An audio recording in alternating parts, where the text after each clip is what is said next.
Hi, I'm Craig Thielen, and this is the 1% Better podcast. Today I'm speaking with Jaime Taets, the Chief Vision Officer and founder of Keystone Group International. Jaime, welcome to 1% Better. Thanks for having me, Craig. Yeah, this will be fun. So as a former Trissential alumni, this will be great for us to catch up. It's been about 10 years, I think, since you worked with us, and there's been a lot changed with you and your life and a lot recently as well. So that's going to be fun. Also, you just came out with another book, The Culture Climb. So we'll talk about that as well. Looking forward to it. Yeah, so let's start with your one of your peak moments, maybe your climb to Mount Kilimanjaro. I think it's a pivotal moment in your life. And so let's start there. What sparked it? And just, tell us about this experience. It sounds amazing. Yeah. Well, so it's been almost a year. January of 2023 is when I went up the mountain. So what sparked it is an interesting story. 2022 was the hardest year for me as a leader in my entire career. And, when I tell people that, it's the business was growing, my family's great, right? It wasn't anything to do with anybody outside of me. Mm-hmm. It was decisions I made, some mistakes I made, some bad hires that I made that taught me really big lessons, but it was exhausting. And, after getting through COVID, owning a business, that was the most stressful point. It was 2022 was the most stressful point for me. And I got to about September and I just said, something has to change. Like, I don't want 2023 to be like this.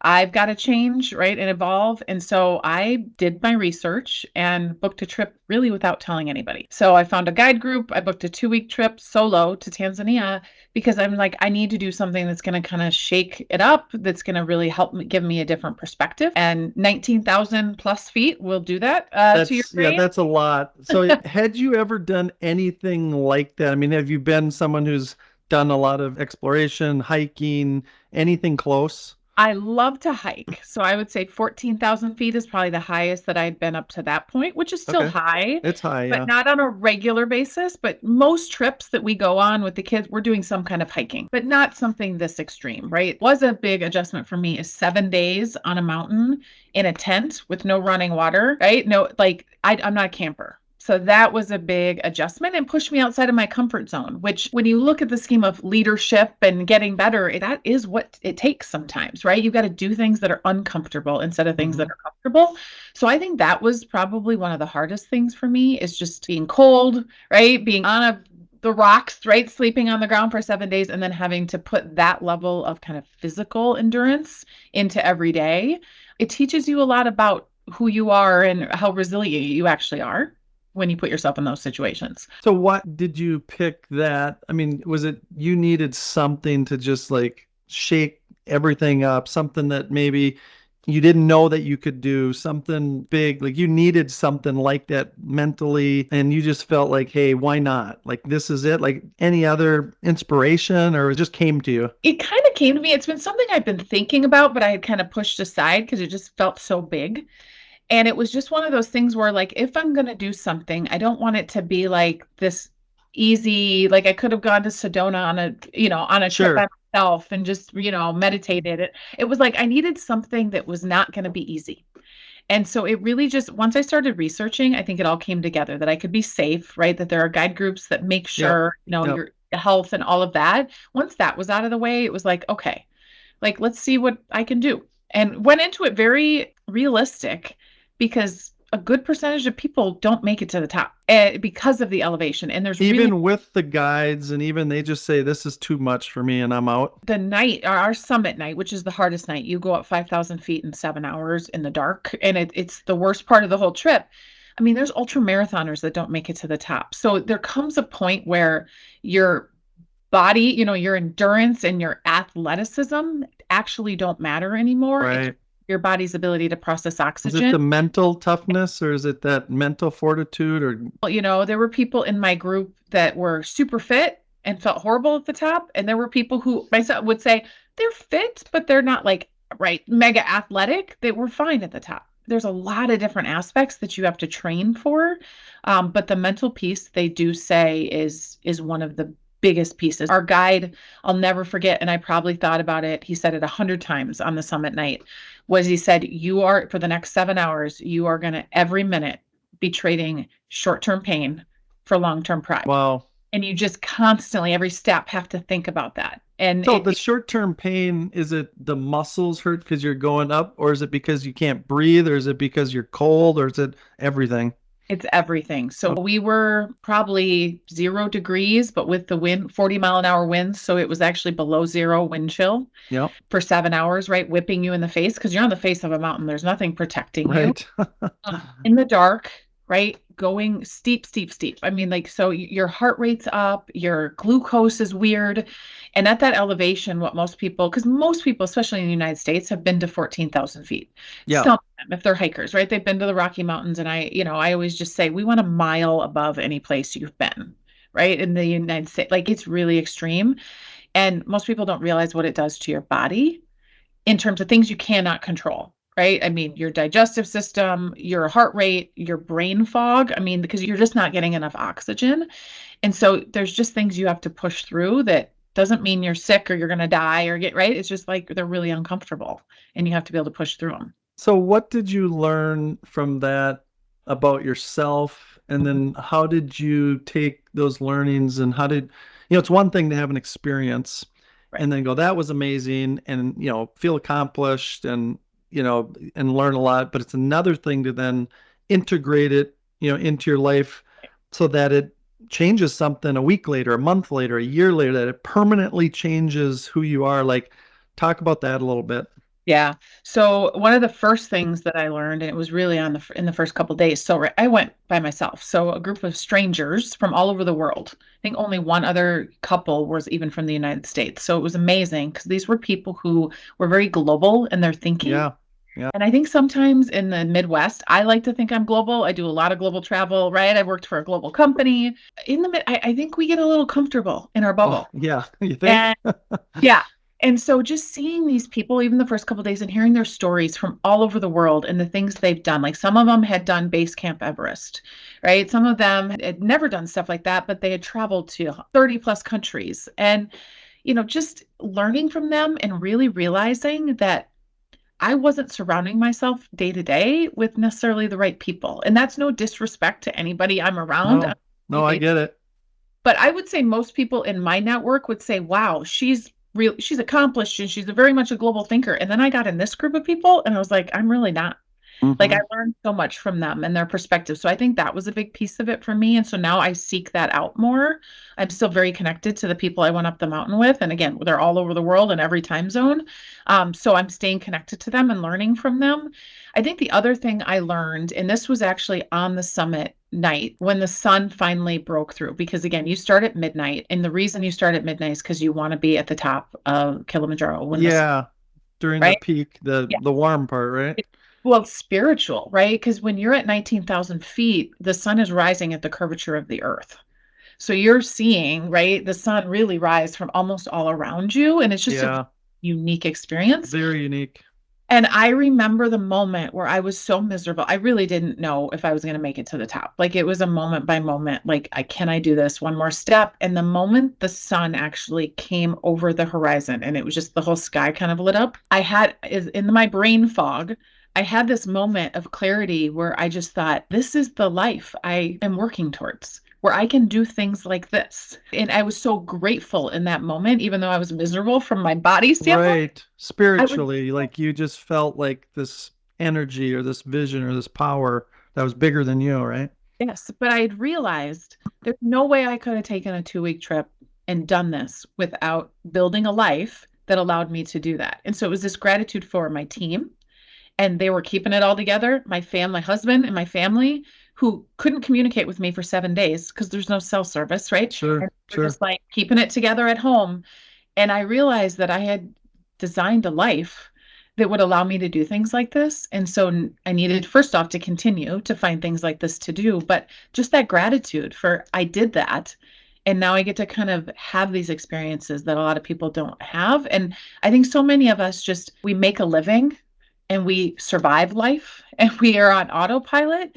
And the idea that I was able to design a life that I actually, was proud of and could do things, I think that is the 1% better. It's how are we designing our life instead of letting life kind of happen to us? It was a big realization for me.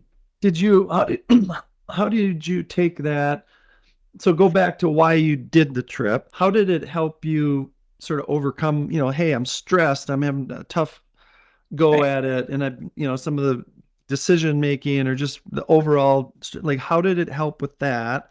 And then how do you keep that moment where you have that gratefulness where it gives you inspiration like a month later, 6 months later, a year later? How do you keep that and integrate that into, or is it just you can't lose it? It's some of the big moments are really hard to lose. I think about them on a daily, weekly basis. Some of Okay. them just really is like that moment. And I wouldn't say I'm doing it perfectly, but what I did do is I journaled every day, which I'm not a big journaler. I just am not.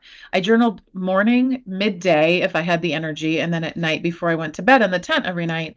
And I was really good about that. And then I turned those journals into a 10-part blog series when I came back Okay. planning on it. But my team was Awesome. like, you need to share these because they're really impactful. So that's out on our website, but I actually go back and read those sometimes. I read my own words because they're just good reminders of like, I've got this, right? Or I really need to push and challenge myself again. Because I practice what I preach. But one interesting thing that this whole year has been, if I had a theme for this year, it sounds severe, but the purging would be the word that I would use. And I'm very honest about it. I came back and reevaluated pretty much every relationship in my life. And a lot of them survived, right? They're really great. And I haven't been like outwardly like, hey, I'm purging you from this No, of course not. because it's not bad people. It's just um I've been kind of spending less time with people who maybe aren't thinking as big as I'm thinking. And that's not disrespectful to them. It's just I need to be with different people and in different rooms. I need to be listening to different things, right? The noise I'm putting in, I'm very, very conscious of it now and And who you I'm. got that perspective during that experience saying, listen, I've really got to hone in my focus. I really have to, like, it came to you and all the, other stuff in life, the noise, maybe the people that aren't, giving you positive energy, aren't adding to you or where you want to go. That was just clear to you in that moment, right? And it's become clearer, right? So it's Yeah. almost like I established a different filter for who gets my time, who gets my energy. And so any even new people that are coming in, right, to my Yeah. circle, it's Yeah. like, I don't know, I'm gonna see how much energy, right? I feel like they deserve. And it's not, it's very selfish, but it's this clarity of like, I only have so much to give. And if I'm giving it to people who, number one, don't appreciate it or don't deserve it, they no malintent, they just may not deserve all of the time that I'm spending with them. And that Well, includes. we all have limited time, right? And it's pretty, I mean, if you think about it, the most valuable asset we all have in our entire life is our own time, Right. right? And so we only get so many seconds on this planet. And every one of those seconds we get to choose. I mean, most of us do. And so that is incredibly valuable. And like you said, sometimes we just go through life, we're busy and we don't even think about it. We're spending time with people that don't give us energy or drain us or don't add value, but we're giving that away. We own our own time. So And I think we're yeah. giving that power of that away too. I think a lot of us we should ourselves. Like, well, really should go do that thing with my family, or I really should see that friend. But what if that's not what fills your bucket, right? And what's it? And I think we do a lot of things because we feel like we have to. And I mean, this is even extended into our client base, right? I'm an entrepreneur. Like, we need revenue to grow and to pay everybody. And we've purged some clients because I'm like, I just Yeah. don't think they're getting the That, value, and I don't think they're adding energy to the we're trying to do. yeah. And that's a tough thing to do. So that's awesome. It's really quite not ironic, but quite telling. Like when you're up at that point on Earth, like it's one of the very few places on Earth you're that far up. And Yeah. of course, you can see forever. So physically, you have this clarity. Physically, you have this what's important. We're small people on this big planet, and you have this sort of view and vision physically, but it emanates within you like almost spiritually or mentally for sure. Like, hey, what am I here doing? What is important? It's interesting how that physical turns into mental and spiritual about clarity and focus, how they're interconnected that way. You know what else was really interesting in doing it is I didn't talk about it a lot before I went. I did a big post like literally at the airport as my husband took a picture with me with all my gear, and it had a huge response. But when I came back, I wasn't expecting to not want to talk about it for a while. And what I realized is in the moment that I didn't climb the mountain so everyone else could see me, like so I could do social posts. And I know, Right. Yeah, it's not an Instagram moment. no, but I think a lot of people do things that are kind of for that. Yeah, What I for realized is sure. I climbed the mountain so I could see the world differently instead of the world seeing me differently, that it was really a private thing and now I'm ready to talk about it. Now I'm developing a keynote about it because I think there's lessons there that For I can, sure. but it's been almost a year and I'm just finally ready, right, to really talk about it at a broader level. And it just made me realize that so much of what we do and we spend our energy on, and it's not, again, because we're shallow or something like that. It's because it's a great Instagram post or it's going to make us Yeah. look exciting and most of the most impactful things in my life now are things that I don't put on Instagram or on Facebook or Yeah. LinkedIn. And I think a lot of us, social media has done that to some of us. It's like maybe made us think the things that are important aren't really the most important things. And it's putting that false sense of importance on things For that sure. look fancy. For sure. I wasn't expecting, for you to, one of your big takeaways was the interaction kind of with the other people on the team and the global part. But it's fascinating to me because I do a lot of traveling globally, and a lot of people ask me about that and all these countries. And the reason that I get so much from it, I think, is not because I, just want to see the sights and, the old buildings and the history. That's super interesting. But it's mostly because I learn so much from the people and the culture and the perspectives. It's like every time I go to a new country, it's like a PhD in Yes. learning that you just absorb, even, the food. And again, we'll talk about culture, but that's really interesting that you got that, I don't know if you expected it. You got that on a mountain, right? It's really interesting. But it's continued, right? You do the global trip or you do these experiences, and a lot of your realizations can come 6 months later. Right? When you're looking at a news story differently, because you're like, I've been in that country or I've experienced that culture. And I think it softens the edges of our judgment when we have these more global experiences. For sure. Just a little fun fact, then we can switch gears. I could talk about the mountain thing forever, but I want to get into culture. Speaking of that, so we're part of a company that's, global. It's in 35 countries. And when I was doing some work with a lot of the countries, we use this book called The Culture Map. I don't know, I'm sure you're familiar with it. It's actually someone from the Twin Cities who wrote it.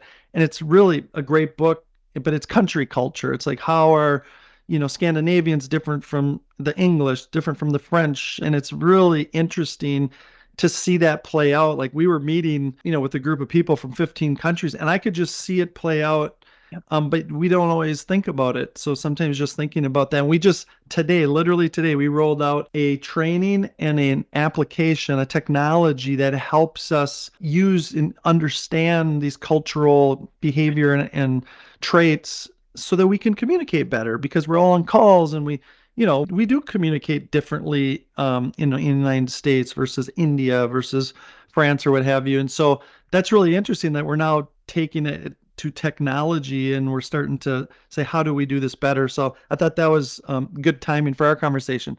So let's talk about culture. So you just wrote a book and launched the book, Culture Climb. I think culture is a fascinating word and it's a fascinating topic. It's one of these words that almost everyone, oh, I know what culture is, right? But then if you ask 10 people or 20 people, you will literally get 10 definitions or 20 definitions. We're all talking about something kind of the same, but something very different in many ways. So I'm curious, just define culture as you define culture, and then we'll talk more about that. So there's two levels of definition that we use. And this is a question that we get, and you're spot on. Everybody just has an interpretation of how they talk about it. We define culture simply as the way you think, the way you act, and the way you interact every day as a company, as a community group, right? Very simple. Yep. Team, whatever it is.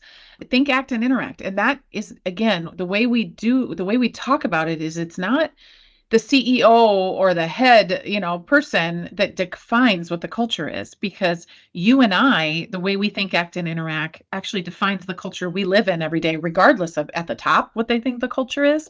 And that's the struggle with most companies is as leaders, we think we can control and declare the culture when really the culture is how the team treats each other in the really small things, right? And in the big things, right? It plays out on so many different levels, and it really is a feeling, which makes it complicated for some people, right, to walk towards, because it either feels one way or it doesn't, and it's hard to figure out how to impact it. The second definition, so that's just kind of culture in general. We get asked a lot, well, when you declare, a positive culture, what does that mean? And we're all about simplicity. So we don't want to theoreticize this. We don't want it to feel academic. You can find a lot of books on that. We want it to feel kind of real and something you can think about day to day. So we define a positive culture as simply a place where people go home every day better than when they came in. And that can be the smallest thing.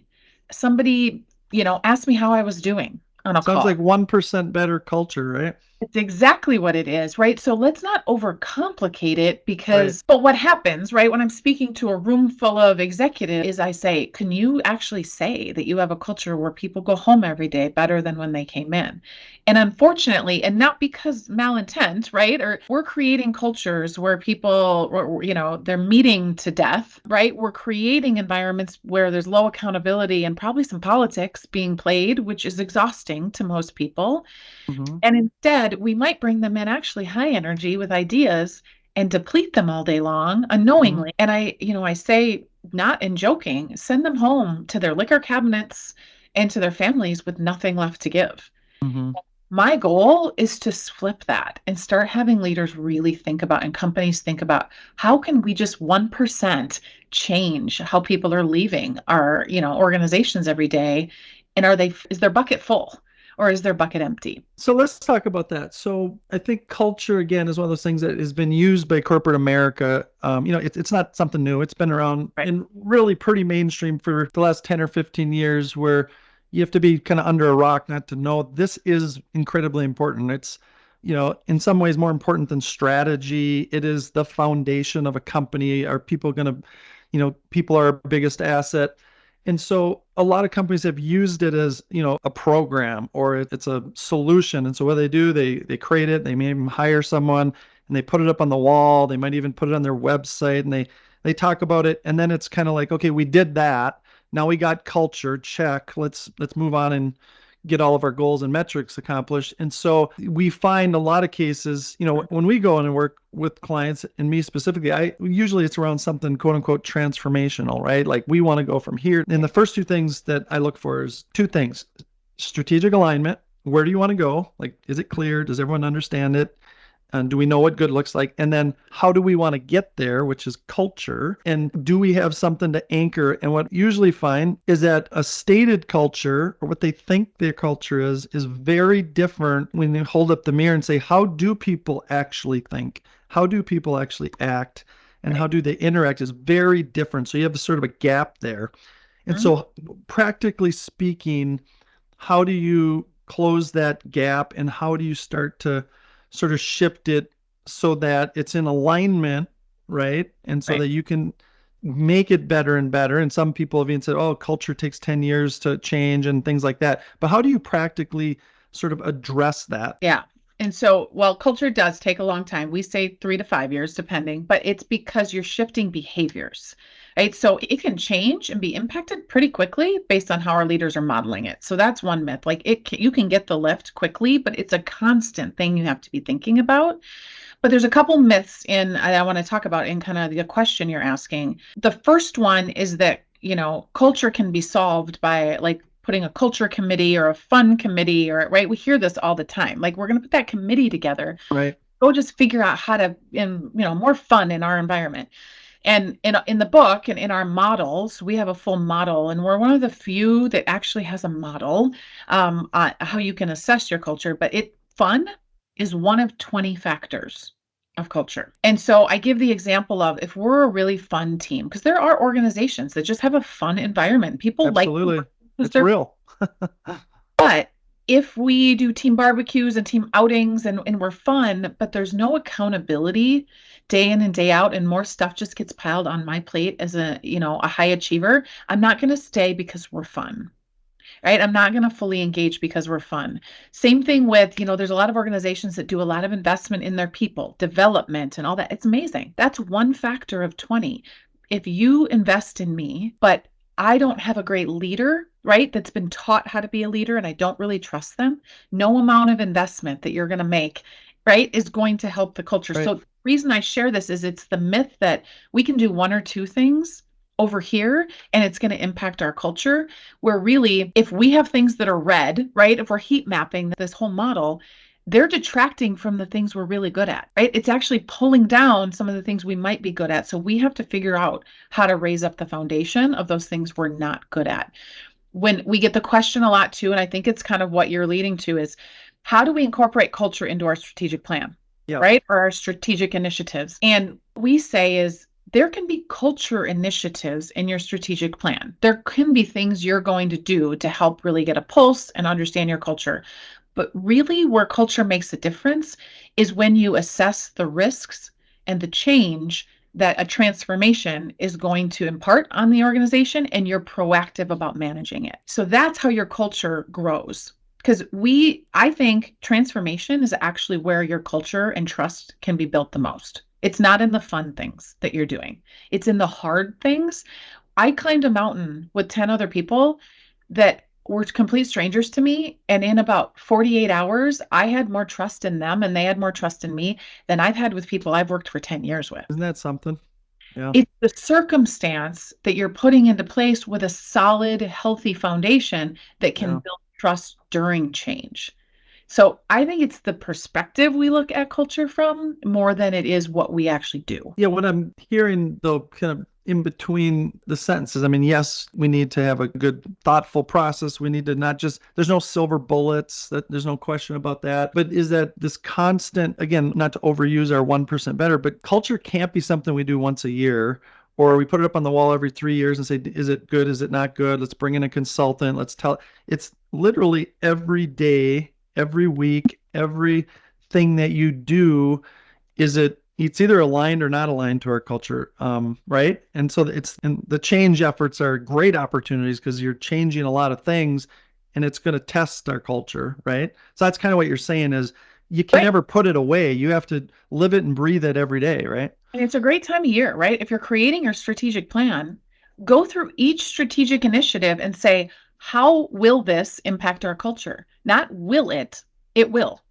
Right? How will it? And what do we need to do? It might be we need to communicate better, right? We need a change plan and we need to have some empathy for the change this is going to impart on the organization.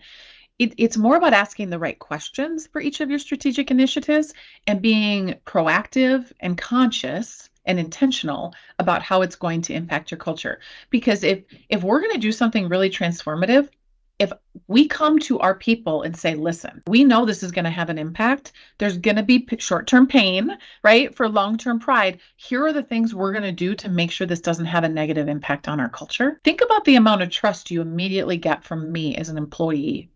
Just the fact that you're thinking about that and you're conscious of the change that it's going to have on the organization. It's simple yet complicated at the same time. I think that's the really hard part. It takes intentionality. Right. And that takes time, right? Because I think people, if we say something and then we do something different, 2 months later, what have you, then people don't have that trust. And so it takes repetition 7 times 7 ways. And it takes that, oh, we are serious about this. It is important to us. And that takes time, right? Right. It does. So want to talk about going back to the experience you had. And one of the things that we talk a lot about on this podcast is personal and professional improvement. And we talk about, learning really doesn't exist in a comfort zone, right? Like learning exists when you're out of your comfort zone. And that's talked about a fair amount. You clearly, took an extreme case. You got out of your comfort zone. You had, how do you bring that mindset? Because I see that every single day, whether it be with CEOs, and actually, I think it's probably more prevalent with leaders and people that are in large positions because they have, they were successful for a reason. 20, 25, 30 years of doing things a certain way, a certain persona, and they have a certain kind of rut and a mindset that's given them some success. How do you bring that? We got to get out of our comfort zone. It's easy to say, it's hard to do. How do you practically get that mindset into people without short of, let's all go to Mount Kilimanjaro? Right. And it does, that is an extreme, right, version of this. Like so I'll share an example. I did a talk. It was actually for a huge women's technology conference. And, after I got done with my talk and was sharing some of this, so, a woman raised her hand and she said, I just had a realization.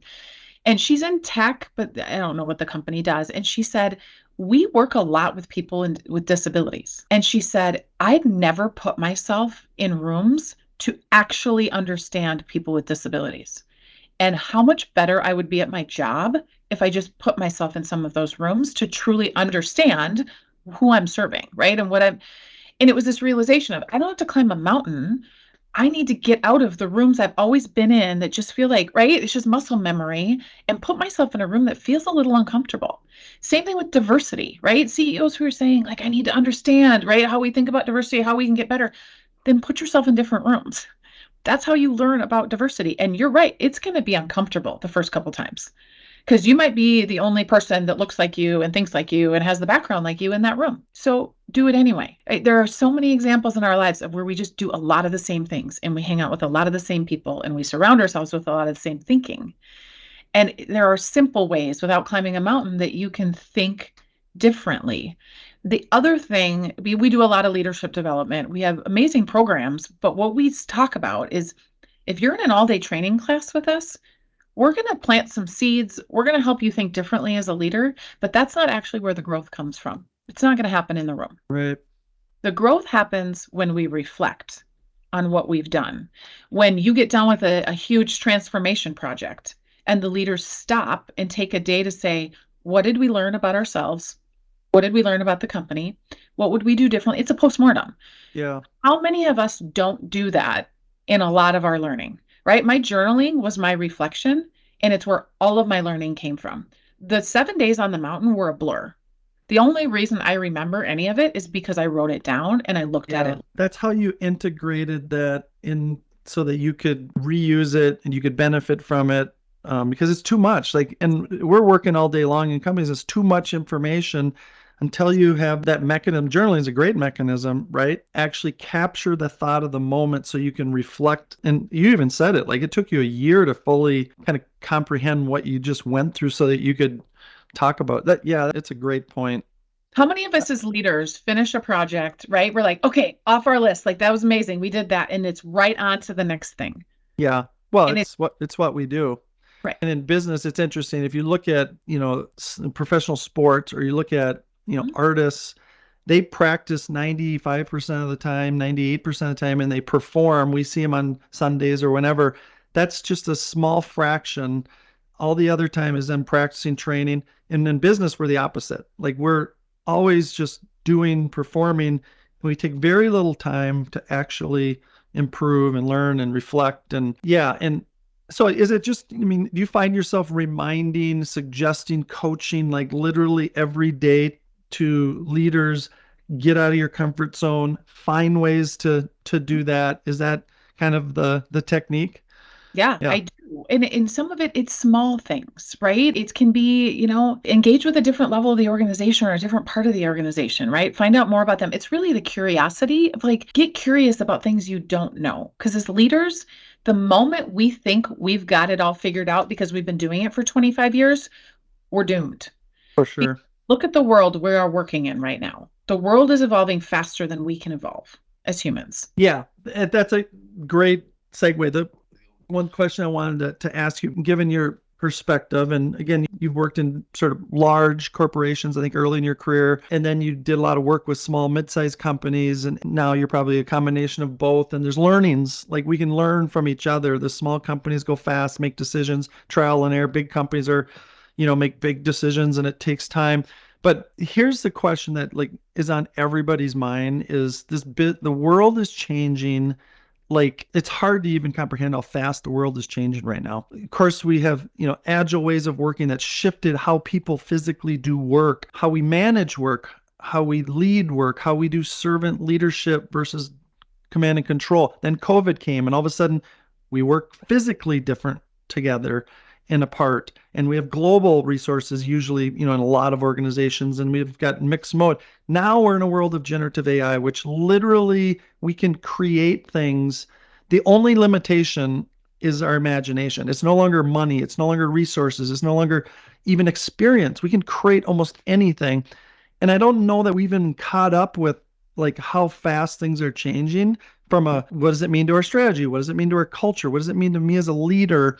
So I wanted to just get your thoughts on that whole topic and how do we help, how do we get our heads around that? How fast things are changing. This is the big one. We actually are doing an event. We just finalized we do these quarterly culture panel events in May, is going to be AI and culture. How to manage your culture so that it's not a culture of fear, right, of AI, but it's really a fear, or it's a culture of evolution. And how do we embrace some of it? This is the next thing. Because I think a lot of leaders are having a lot of heartburn and a lot of sleepless nights about how we manage through this. I hate to simplify everything down. It's just the way my brain works. Is I think we have to start asking ourselves different questions than we used to ask ourselves. Whatever the topic is, right? You rattled off a lot of different things that we're dealing with.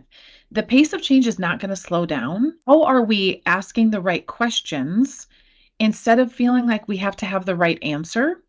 Because I don't know that anybody knows some of these right answers right now. And if we get hung up in we have to know the right answer before we can move forward, there are going to be companies and departments and divisions that are paralyzed. And that is the energy piece that will affect your culture.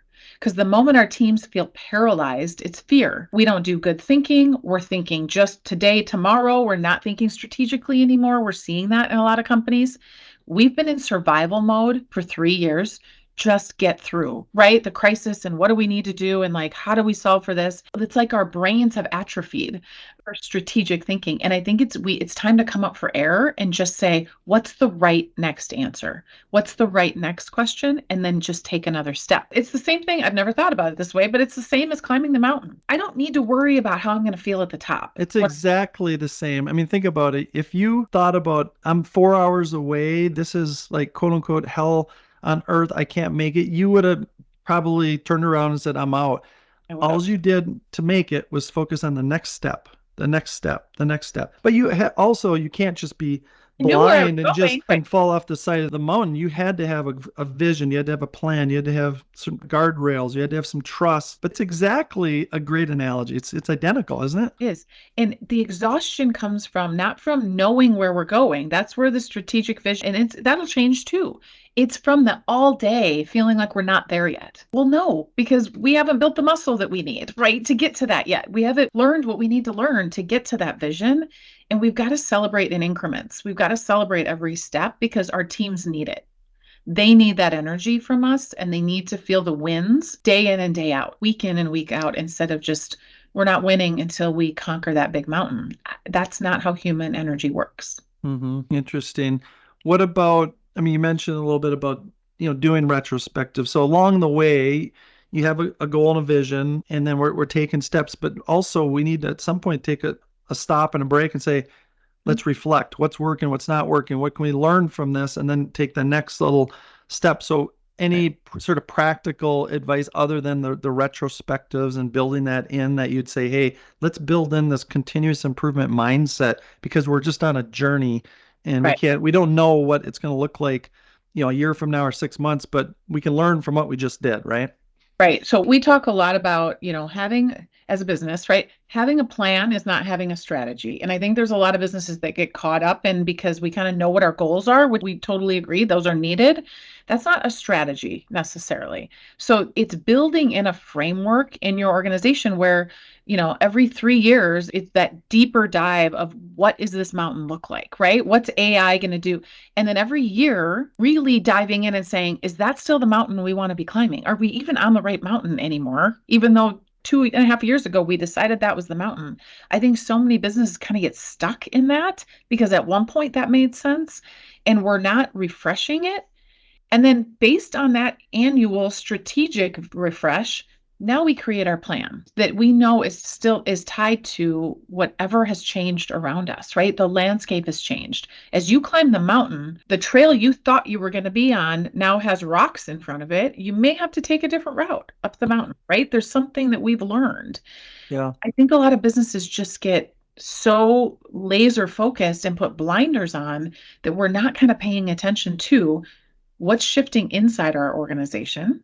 the culture and what's shifting outside, and we're not taking that reflection time as an executive team, as a divisional team, whatever it is, to do that kind of work. We're just running as fast as we can in a direction that, what if it's not the right direction anymore? So really, let's reflect at all levels. Let's reflect on strategy. Let's reflect on culture. Let's reflect on this project or program. Let's reflect on a successor. Like, it's at all levels, right? It is. And it's Yeah. hard to do. It's go slow to go fast. You have Yeah. to sit down to do the reflection to learn. Okay, quick question, and then the final question on 1%. You're a fellow podcaster, and you've been doing it for a while, I know. I'm curious, what have you learned from doing podcasts and interviewing people, of many different sort of backgrounds?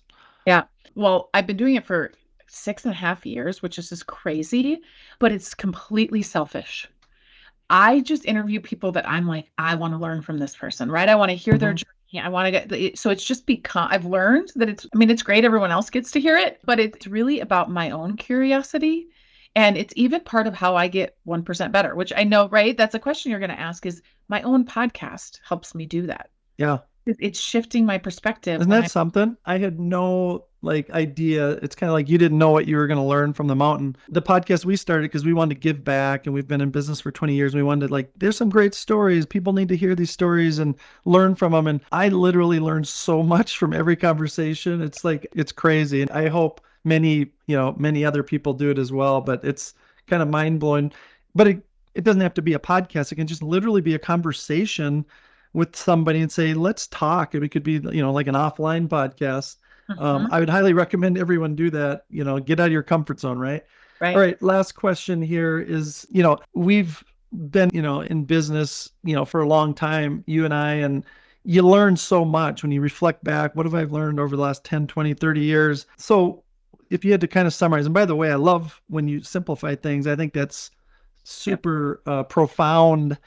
Einstein said, you don't really understand something unless you can simplify it. So keep doing that. Of course, there's depth to it, but that's a great talent you have. But what would you say to, somebody, maybe your younger self, or what would you say to, high school kids or your grandkids? Say, here's what I've learned from life. I want to pass this on, and maybe it can help you accelerate and get to places beyond where I even got to. What would you say? Oh my gosh, I've literally written books on this. So there's like picking your favorite kid to pick your favorite advice. I have 2 things. The first one is get curious, and not surface level, get curious. I realized now, looking back in my corporate days, even everything that drove me was curiosity, right? So I just wanted to understand why, or why would we do that? Or how is that going to impact this? So just ask more questions than you do talk. Right. So I think as leaders, our job now is to I just got out of 2 days of annual planning for my own team and our retreat. And my whole job for 2 days was just to ask questions. I hired them. They're the ones that are smart on all of this. And I just need to constantly be curious about what's next and what about this, and right. So I think it's that curiosity is the first one. And the second one is, I wish my younger self, I wish I had understood the power of purpose. You're now seeing, I'm watching a documentary about the blue zones, right? Which is these centurions. It's awesome. Yeah. I just came from one this year. Yeah. In Costa Rica. It's amazing. And the power of, yes, it's food, right? And it's health and movement and all that. But there's a really significant piece in Japan. They would call it ikigai, which is a sense of purpose. So at 100, these people still till the garden every day, right? Walk to the store. They have purpose in what they need to do, even if it wasn't what they did 30 years before. And I think a lot of us, specifically Americans, we've either never developed a sense of purpose or we've lost it. And I think getting back to that is where our actual real health as leaders, right, our energy comes from, is what is your purpose? You can live it out at a company, but if you don't know what it is and you've lost it, you got to, for your family, for your team, for yourself. So, and I think it's a constant finding, you're never there, you're kind of working towards it. But I just think societally, a lot of us have lost our sense of purpose. Well, those are pretty simple yet profound pieces of advice. So wish we could talk more, but that was great. Thank you so much, Jaime. Thank you for allowing me to share. Thanks for listening to the 1% Better podcast. We hope you found it insightful and useful for your improvement journey. As always, you can access podcast transcripts and links to reference material at trissential.com/podcast. If you would like to be a guest on 1% Better, you can do it on the same site. And if you enjoyed today's podcast, please like, share, or rate our podcast. Until the next episode, here's to getting 1% better every day.